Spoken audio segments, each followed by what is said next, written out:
Hi, this is Yvonne Mbanefo. I'm here with another one of our Igbo words and phrases for the day.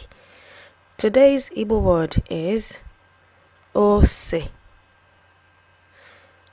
Ose means pepper.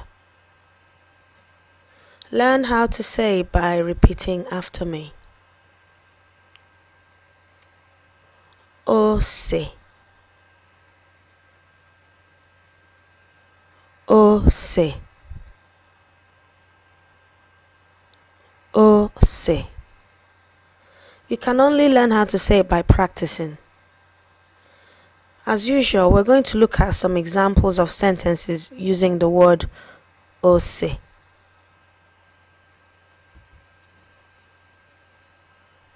Enwere ọtụtụ ose dị iche iche.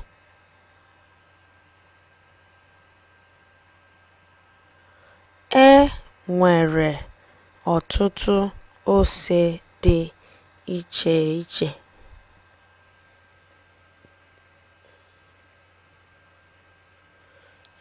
Enwere ọtụtụ ose dị iche iche.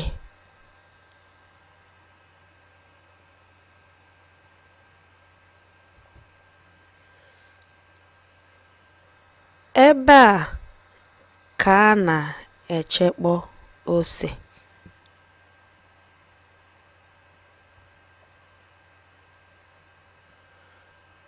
Ebe a ka a na-echekpọ ose.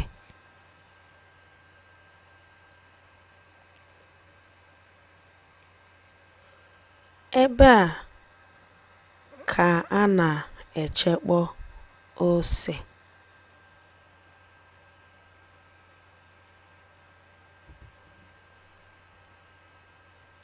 Ụdị ose a na-ekpo ekpo.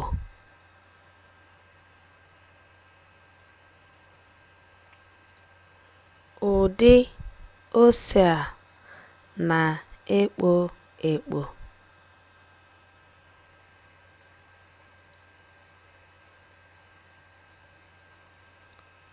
Ụdị ose a na-ekpo ekpo.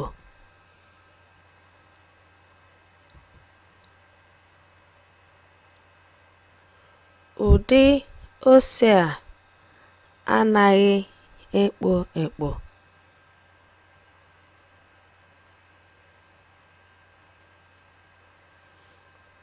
Ụdị ose a anaghị ekpo ekpo.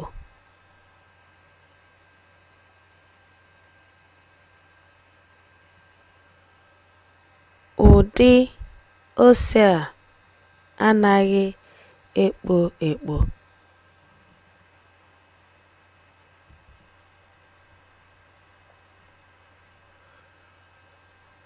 Nwanyị a na-ebewa ose.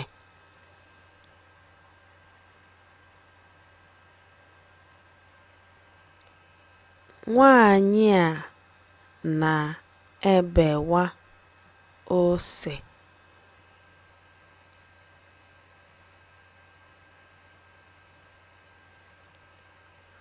Nwanyị a na-ebewa ose.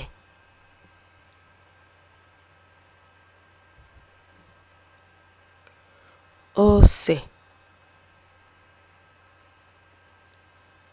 Ose.